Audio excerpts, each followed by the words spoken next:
White lady. All right, let's kick things off in the Philippines, where one road has earned a reputation so creepy, even Google Maps might be like, you sure about this? Are you sure? Pretty sure. Are you sure? I'm talking about Balati Drive in Quezon City, home to the infamous White Lady of Balati Drive. Picture this. You're an Uber driver, cruising late at night, just vibing to some chill beats. Suddenly you spot a woman on the side of the road. Long black hair, wearing a white dress, and you're like, maybe I'll pull up with that light Uber Ritz. 5 stars and a little charm. But then you get closer. Her skin? Pale. Ghostly pale. Her face? Completely blank. Her vibe? Straight up paranormal. Yeah, bro, never mind the Riz. You're about to cancel that trip real quick. According to the legend, the White Lady is the ghost of a woman who died tragically along Balate Drive, some say from a hit-and-run accident, while other variations mention stories of abuse and murder. Since the 1950s, drivers have reported eerie sightings of her, especially late at night. And here's the wild part. The road is named after the balate tree, which in Filipino folklore is believed to be a literal hotspot for ghosts, spirits, and kapras. Kind of like if you built a highway straight through a haunted forest and went, heh, should be fine. Locals even say you shouldn't look directly into your rear view mirror while driving through at night, because if you see her and make eye contact with the White Lady, she might follow you home. Oh, hell no! Hell no! So yeah, if you're ever in Quezon City and your GPS says turn right onto Balate Drive, maybe don't. Or at least bring holy water and maybe a dash cam for the clout.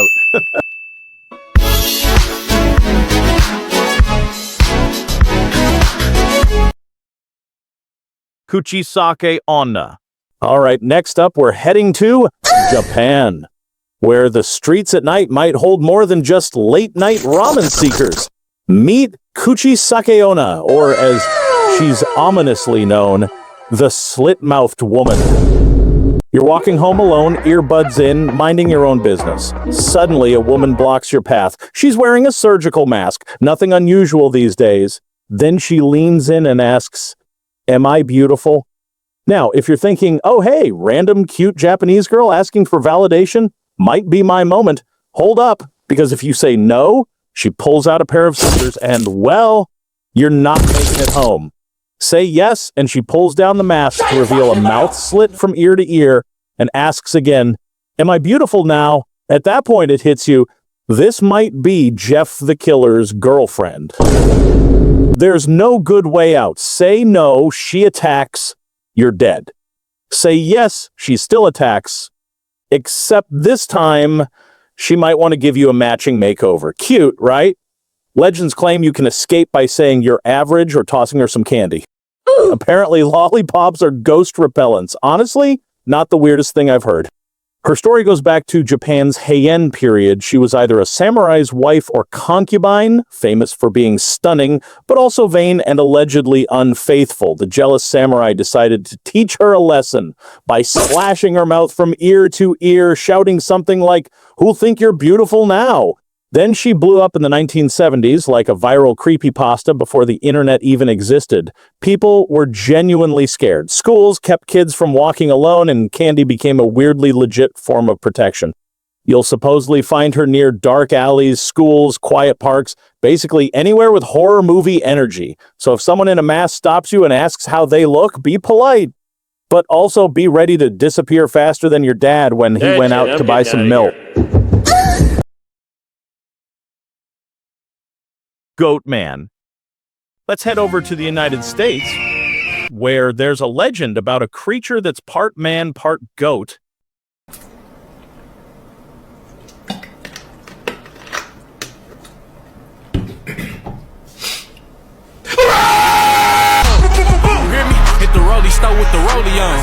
Stop it.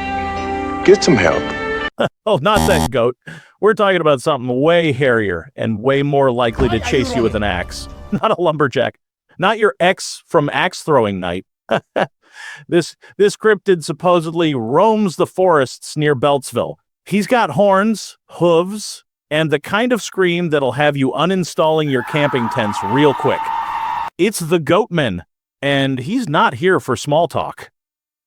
Welcome to Maryland. Some say he's the result of a government experiment gone wrong at the Beltsville Agricultural Research Center. Like, imagine a scientist was like, what if we gave a goat rage issues and legs for days and then just let it loose in the woods? Half man, half goat, possibly full-time gym bro based on those jack legs.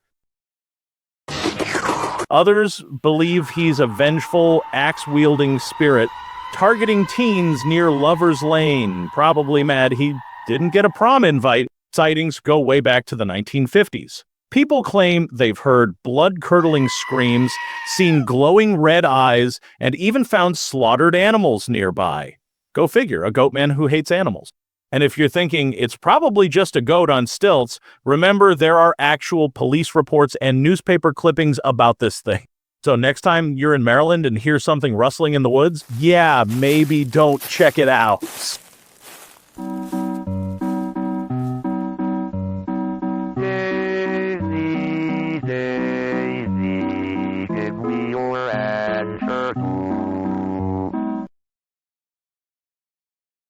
Headless Mule. All right, next up, Brazil. You're going to Brazil!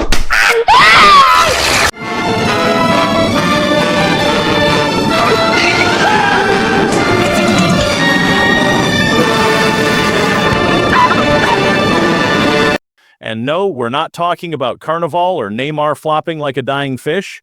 Neymar, you saw that! Oh! Goal! Apparently, it's flaming demon mules. Yep. They call her the Mula sem Cabeça, or the Headless Mule, a cursed soul doomed to gallop across the countryside from Thursday night to Friday morning, spewing fire from her neck. And, yeah, talk about someone who really needs to get ahead. Did you get it?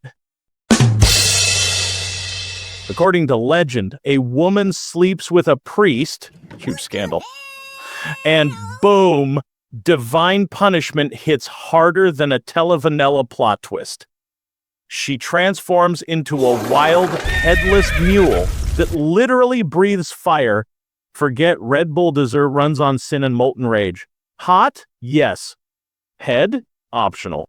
But she doesn't gallop like your average horse. Locals say her hooves thunder louder than your neighbor's karaoke at 2 a.m. Don't embarrass me, you dumbass. And her scream? Imagine a mix between a human sobbing and a pressure cooker about to explode. So basically, me on a Monday morning.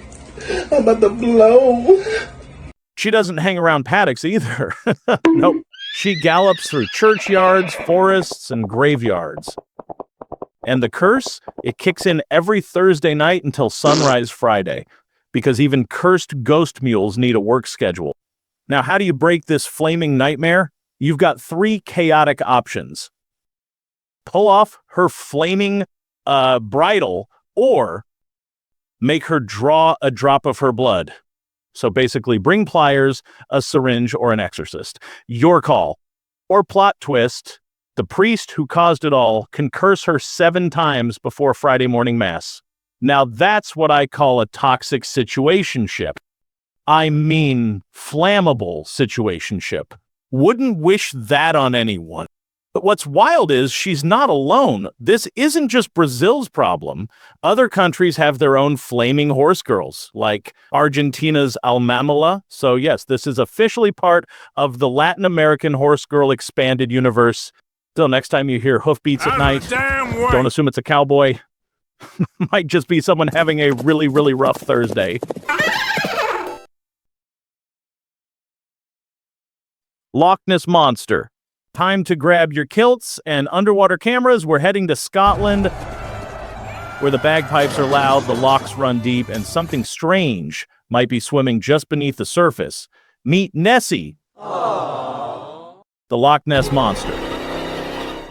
The legend kicked off in 1933 when a couple claimed to see a massive creature crossing the road near Lochness. Not long after, the infamous surgeon's photo popped up, a grainy black and white shot that looked like a dinosaur, or your grandma accidentally using the front cam. April?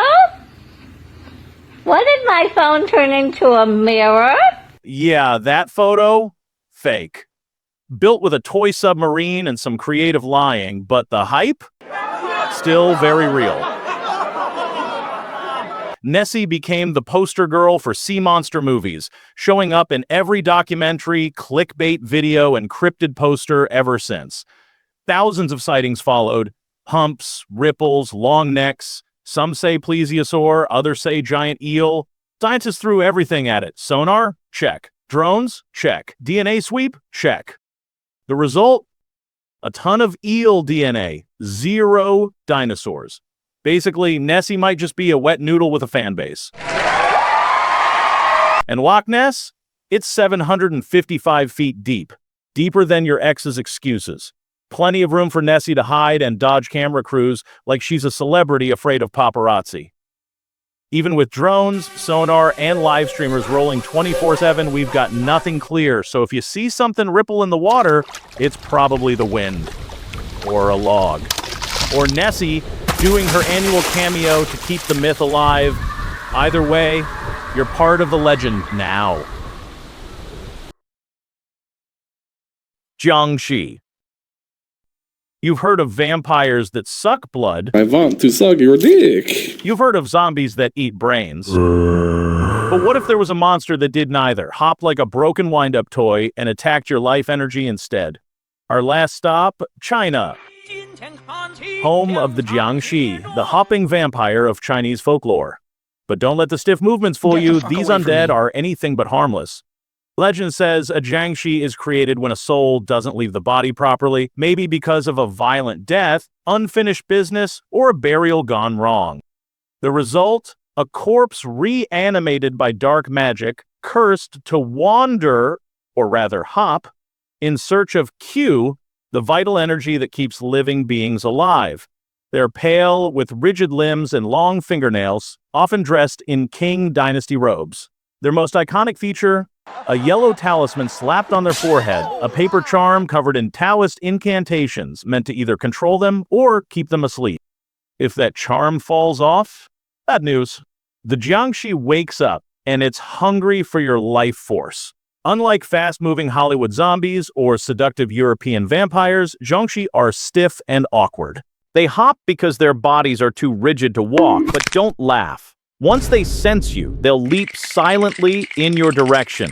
They can smell your breath. They can see your aura. And if your chi is weak or disrupted, you're basically ringing the dinner bell.